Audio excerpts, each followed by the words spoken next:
Welcome back to the Cossy Arsenal channel. My name is Cossy. Welcome back to a brand new video. This is your Mikel Arteta press conference as he confirms that a couple of players are very close to retiring. Noni Madueke is one of them, but also Mikel says that we have some hope on Martin Odegaard, Kai Havertz, and a couple of other players. Hit the like button, subscribe to the channel as well. This is Mikel Arteta's press conference as we get into the Crystal Palace game, a game that is rather very important as Arsenal try to stay on top of the Premier League. Now, first and foremost, Mikel Arteta was asked about the latest team news after the Atletico Madrid game. How is the team? How is everybody? And this is what he had to say. He said, not much in terms of, team news after Atletico Madrid. Big Gabi had to leave the pitch with an issue, and he hasn't been able to train yet. So let's see how he evolves in the next 24 hours to see whether he will be available or not for the weekend. That is something we cannot deal with, okay? Mikel Arteta, I'm sorry, obviously you're not in the, you're not in the medical room. But for Crystal Palace, that is a blow we can't deal with. Like Mateta, Ismail Sarr, the runs of Munoz, right? That team. Tyrick Mitchell obviously overlapping on the other hand, on the left-hand side. It is pretty much very surprising that I do not know who plays on the left wing at Crystal Palace. And that is very, very interesting because I've followed them for quite some time and I also did my research coming into this video. And I just don't remember who plays on the left-hand side. But defensively, this is a team that put two past Liverpool after creating 7 big chances. Maybe that is over-exaggerated, really, but they created about 3 big chances in that game, and the goals they scored were not even among the big chances. Like, they had very good chances.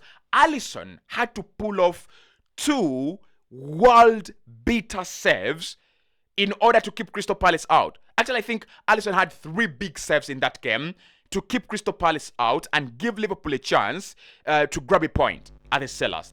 So Gabi is going to be very important. Defensively, this team is chaotic. Glasner, whatever he has injected in this team, is all going to come crashing down, and I'll be waiting for it. I'm lying. I really love a team that plays good football, even if they're not Arsenal.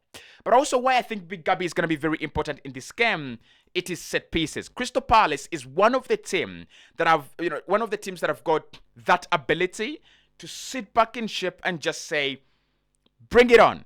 We're going to sit back in shape. We're going to defend as much and as well as we can. Bring it on. I don't want at any point in time Arsenal to struggle in this game. And if you watch my match preview, I've said Arsenal will score a set piece first, right? I think we will score a corner or a free kick first, and then that will unlock Crystal Palace to come out of their defensive mode, and then we shall score more goals. But with Gabi, he's going to be important for set pieces. He's going to be important for defensive prowess and cleanliness against this Crystal Palace team as well. So I hope he is okay. Mikel Arteta also talked about the long-term injuries. Odegaard, Havertz, Jesus, and this is what he had to say. They're progressing really well. They're starting to do certain activities. They're all super willing to be available as quickly as possible. But at the moment, none of them is in contention to be back next week or around there. So, Mikel Arteta, for me, I think I'll take the positive side because there is that negative side where he says none of them is in contention to be back within a week. Do I need Madueke in a week or so? Obviously, I do. But right now, we've got Ethan Ranieri on. He's not really on fire, but he's coming off the bench and he's getting some minutes. We've got Max Downman. They're all backing up Saka, and Saka needs a consistent run of games. People are trying to tell me that Saka is back at his best, and I'm like, guys, do you know Saka? Do you know the guy that scores 15 goals in a season and then he assists 10 times? That is not the Saka I'm looking at right now, okay? So, I think most of these players, apart from Martin Odegaard, most of these players Arsenal can do away with at the time. But the good news, Mikel says that they are super willing to return as early as possible. And also, most of them have started doing some very, very progressive activities. So Noni Madueke is one of them. Now, for me, why I need Noni back, it is the case. I can't lie, I didn't like Noni Madueke's signing. And I can't lie, I can't hide it. I love Noni Madueke in that Arsenal shot. Like, boy, he is chaotic. He is chaotic. Like, I'm just thinking, Arsenal going against a team like Chelsea, right? You know, with their Kukureyas and, that defensive structure of them that is obviously bogus. And we have Saka coming off and Madueke coming on. Or Madueke coming on, or Madueke coming off and Saka coming on. It's going to be very, very interesting. So, Noni Madueke is also returning very close. We didn't talk about him yesterday. In the video, we talked about Jesus, Odegaard, and Kai Havertz. And that's very good news because all these wins are coming back at a time when Arsenal's games are becoming thicker and, very, very frequent. November, we have a lot of games coming up. Obviously, December. I've talked about December, like, for the last 5 years. I've always complained about the December fixtures. Nothing has been done. I'm done complaining.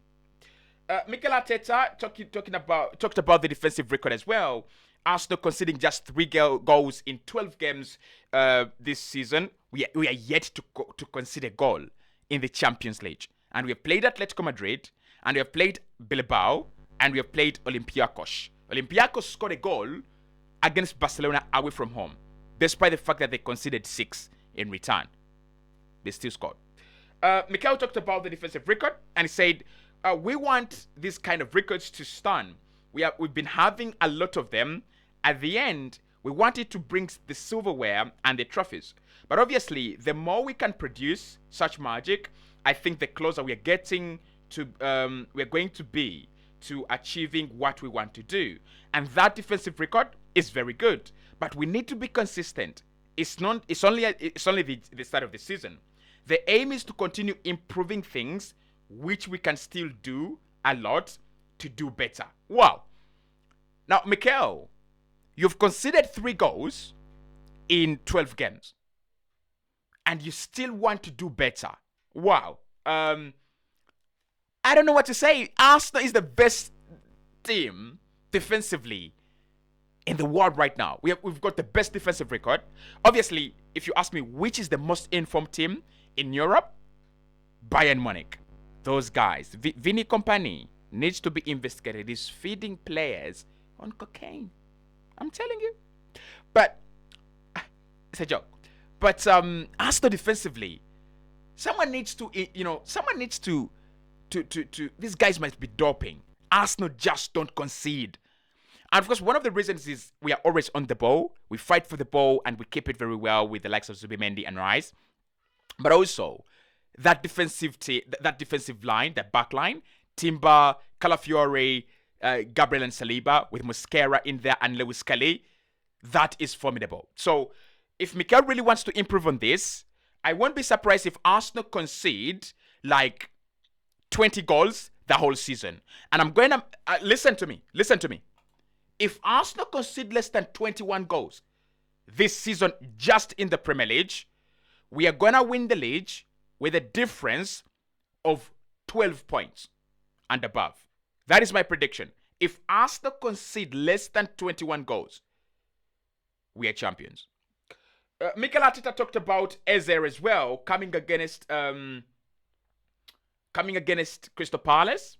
And he said it's a big game for us because last season we dropped some points and it's the 4th game in a row that we're going to play against opponents that we've dropped points against last campaign.